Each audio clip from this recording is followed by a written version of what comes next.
உணர்வு இல்லாதவர்களா இருக்கிறார்கள். முதலாவது, அவர்கள் தேவனுடைய வார்த்தைக்கு கீழ்ப்படிய மாட்டாங்க.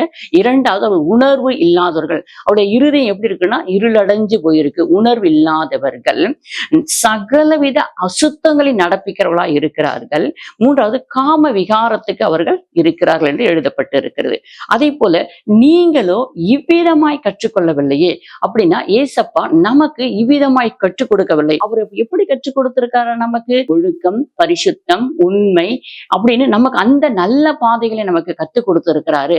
இன்றைக்கு அநேக பேர் இந்த பாதையை விட்டுவிட்டு, ஏசப்பா நமக்கு கற்றுக் கொடுத்த நல்ல பாதைகளை விட்டுவிட்டு புறஜாதிகள், ரட்சிக்கப்படாதவர்கள் என்ன செய்கிறார்களோ அதை நாம் செய்து கொண்டிருக்கிறோம் என்று இந்த இடத்துல பதிவு பண்ணப்பட்டு இருக்கிறது. இந்த இடத்துல எழுதப்பட்டு இருக்கிறது. என் பிரியமான தேவச்சனமே, அதனால நம்ம அப்பா நமக்கு என்ன கற்றுக் கொடுத்தாரோ நாம் அதன்படி வாழ வேண்டும் என்று சொல்லி திருப்பி இந்த இடத்துல பவுல் நமக்கு பதிவு பண்ணுகிறார்.